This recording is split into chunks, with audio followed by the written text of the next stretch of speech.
People think an employee badge is just a piece of plastic. Something you clip on, swipe through a door, and forget about by lunchtime. At my company, one clean snip of a pair of scissors erased 12 years of federal defense certification in under 4 minutes. The CEO thought he ran the company. His son thought he was the future of it. Only I knew the system was waiting for one wrong move to decide they were both a liability. My name is Sophia Grant. I am 38 years old, and for over a decade, I was the custodian of record and director of compliance for Halcyon Ridge Technologies. Our headquarters sits in Harbor Point, Maryland, where the suburbs fade into quiet industrial parks and nobody asks too many questions about what happens behind smoked glass. Halcyon Ridge is a defense contractor. Not the flashy kind. No missiles on billboards. No patriotic slogans in the lobby. Just secure systems, classified data, and contracts large enough to make silence very expensive. My days were built on routine, not superstition. I arrived every morning at exactly 7:45 a.m., parked in space C-27, not early, not late. By 7:51, I had badged through 3 security doors and was standing in the break room, waiting for 12 ounces of black coffee to finish dripping. No cream. No sugar. Compliance teaches you to accept things exactly as they are. Before my coat came off, I was at my terminal. My first click, every day, was the compliance dashboard. It was my ritual, my quiet prayer. Green indicators across the board. Custody ledger verified by Grant. Incident archive verified by Grant. Federal sync validated by Grant. For 12 years, Halcyon Ridge's entire federal security certification had been bound to my digital signature. Not metaphorically. Literally. My credentials were the company's master key. Without them, the company could not bid, could not win, and could not legally operate in the defense space. Our CEO, Richard Caldwell, dreamed about stock value. I dreamed about failure. The kind that ends careers, destroys companies, and brings federal auditors to your door at 3 in the morning. My job was to make sure that never happened. My office wasn't really an office. It was part of what engineering called the cold wing. No windows. Constant hum of chillers. Redundant power supplies clicking like a heartbeat. This was the nervous system of the company, the place where audit servers lived, where physical logs were locked in fireproof safes, where backups slept offline because the law said they had to. Sales never came here. HR avoided it. They treated it like plumbing. They weren't wrong. I was the plumber. By 9 o'clock, the real work started. Not from executives, but from the people who actually understood what was at stake. Marcus, a project manager with permanent exhaustion under his eyes, hovered at the server room doorway. Sophia, quick favor. Status update to the Navy Yard client. It mentions the new firmware build. Can you just look at it? He knew the words firmware and status could trigger an audit if phrased wrong. I rewrote 2 sentences. Accurate, approved, boring. He exhaled like I'd just pulled him back from traffic. An hour later, Darren from IT security messaged me. Internal port scan from an unknown IP. Not mine. I told him to lock it down and send me the log. This was my world. Precision. Documentation. Mutual respect earned through competence. Then the air changed. HR started talking about culture. Executives brought in consultants who said things like breaking down silos and digital-first transformation. Those phrases made my skin crawl. Silos were access controls. Paper wasn't legacy, it was evidence. Digital-first meant nothing if federal law still required offline custody. The warning came on a poster. Mandatory town hall. Title, Reimagining Operations with the Next Generation. Under it, a photo of Richard Caldwell smiling beside a younger man with expensive sneakers, a designer haircut, and confidence that hadn't been earned yet. His son, Evan Caldwell, newly appointed Vice President of Strategic Modernization. A title that meant everything and nothing. The town hall was packed. Evan didn't walk to the podium. He performed. Rolled sleeves. No tie. Massive watch. Slides full of aggressive fonts and words like disruption and agility. "We're killing legacy thinking," he said, pacing. "We're trusting systems over people." Then his eyes landed on me, sitting in the back with a printed federal policy and a red pen. "Legacy roles will evolve," he said. "Or vanish." He mispronounced CMMC. Just a tiny mistake. The kind only a few of us caught. But it told me everything. He'd skimmed headlines, not manuals. Afterward, he cornered me. "Sophia Grant. Queen of Compliance," he said, like it was a joke. "Your department's full of manual bottlenecks. Do we really need a single custodian anymore?" He wasn't asking. He was announcing. "The government requires a human," I said calmly. "A name. An oath. Someone who goes to jail if data walks.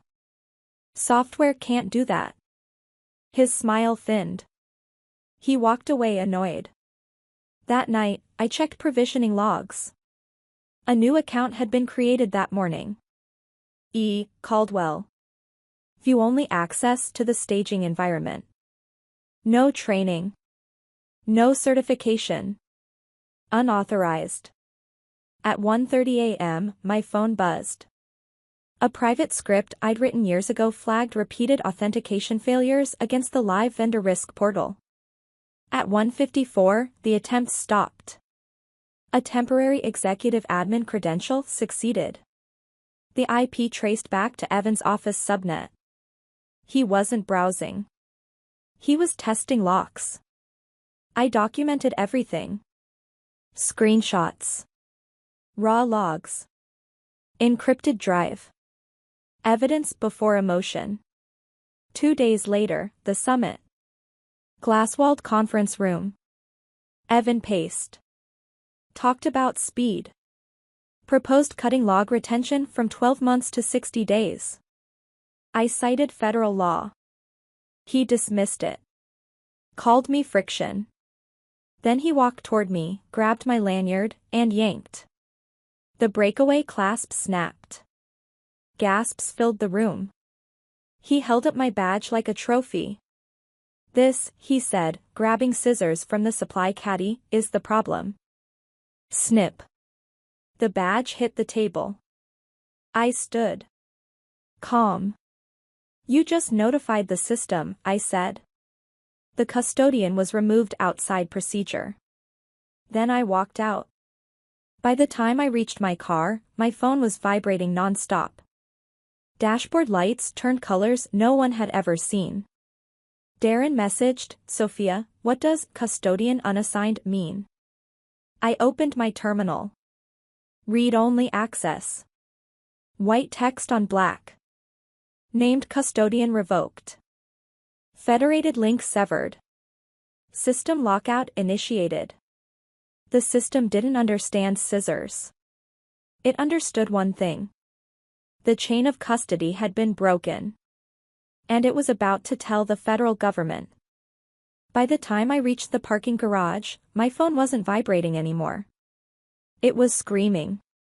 Dozens of messages. Internal alerts. People I barely knew asking questions nobody wanted the answer to. Is the portal down? Why can't I log in? What does orange mean? One message cut through everything. It was from Darren. "Sophia." The compliance dashboard just flipped red. It says, "Custodian unassigned." What does that mean? I didn't reply. Replying would mean I was still part of the system. I slid into my car, closed the door, and let the silence settle. Then I opened the only app that still mattered. A private terminal. Read only. My periscope. The text scrolled clean and unforgiving. Federated handshake terminated. Certification status invalidated. External alert queued. There it was. 12 years of certification, gone. Not deleted. Not corrupted. Invalidated. The system I built didn't panic. It didn't argue. It followed the law. The email arrived before I left the garage. From a government domain. No reply. Subject line in all caps. Certification status invalidated. The reason was clinical. Named custodian chain broken without mandated succession buffer. My exact phrasing. A second email arrived seconds later. HR urgent return to office. There appears to have been a misunderstanding. I laughed. Not out of joy. Out of clarity. Evan thought he cut a badge. He cut the power cord to the entire building. I went to a coffee shop 2 blocks away. Generic. Bad art. Good Wi-Fi. I ordered black coffee and became invisible. Then the invite came. Emergency compliance call. I wasn't invited as an employee. I was invited as a role. The alias still routed to me. I joined with my camera off. Display name S. Grant External. It took 45 minutes for them to assemble. 45 minutes of pure panic. When the screen finally filled, I saw them all. Richard Caldwell, pale. Legal counsel, shaking. CTO staring at his desk. Evan sitting beside his father, smaller now, quieter. Then the main square lit up. Rachel Monroe. Lead federal auditor. Gray cubicle. Flat voice. Absolute authority. This is a recorded line, she said. Before we begin, I have one question. Who removed the named custodian from your credential architecture this morning? Silence. Long painful. Richard turned to his son. Evan stammered about modernization. Rachel cut him off. Do not use that word. Legal tried to frame it as HR. Then said it. On record. Sophia Grant was terminated earlier today. Rachel raised one eyebrow. Without initiating the succession protocol? Richard answered. Quiet. Yes. That was it. The call ended. Certification upheld as invalid. Any further access attempts would be logged as breaches. The building was burning and nobody was allowed to touch the hoses. The next call came 3 hours later. Not from HR. From legal. Then from the CEO's assistant. Pleading. I ignored them all. Silence is leverage. That evening, I sent one email. 5 sentences. External consultant. $600 an hour. 10-hour retainer. Full indemnity. Written retraction stating my termination was retaliatory and non-performance related. Non-negotiable. I went to bed. At 10:40 p.m., the reply arrived. Accepted. Attachments included. Digital signatures already shaking on the page. The next morning, I parked in the visitor lot. The system locked me out perfectly. I was escorted into my own building by people who still had badges and no authority. The war room was quiet when I entered. Everyone stopped talking. I didn't sit at the end of the table. I sat at the console. I unfolded the diagram. Protocol Aegis 19B. Custodian integrity check. Succession buffer. Unauthorized removal branch. Red line to system lockout. This wasn't a failure, I said. It was a safety feature. Evan exploded. Called it a bomb. I corrected him. It's the law. Then I took control. Locked his team out. Rolled back 30 days of changes. Preserved the crime scene. Ordered an internal email warning against data tampering. They didn't like it. That didn't matter. Then came the demand. Board minutes. Written admission. Retaliatory termination. Name the cause. Name Evan.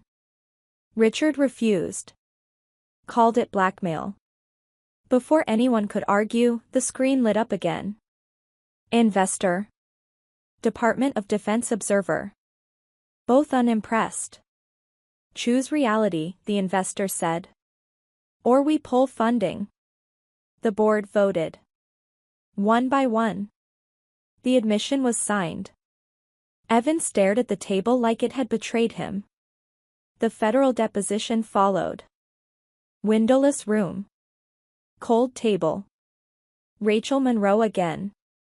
She asked for everything. I showed her every memo. Every ignored warning. Every read receipt. Then she pulled up one final document. A policy I wrote 5 years earlier.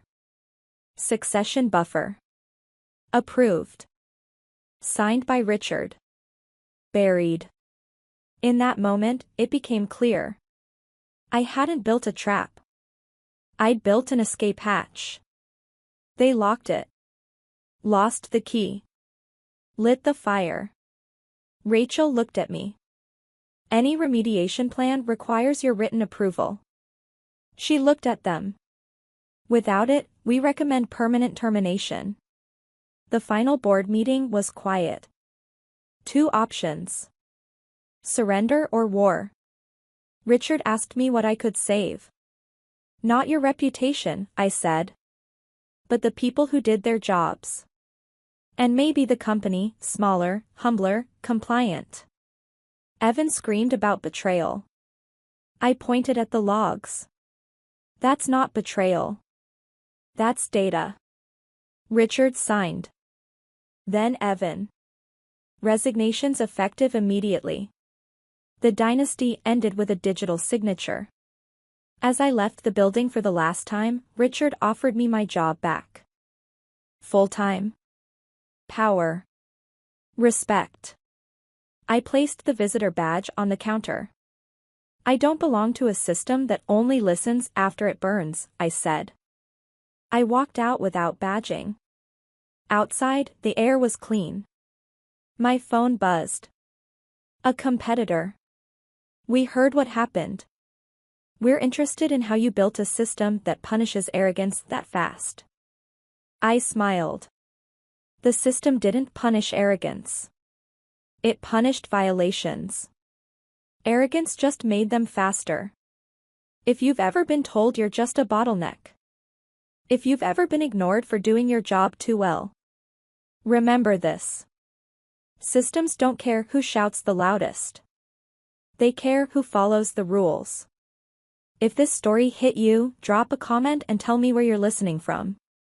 Like the video if you believe quiet competence always wins.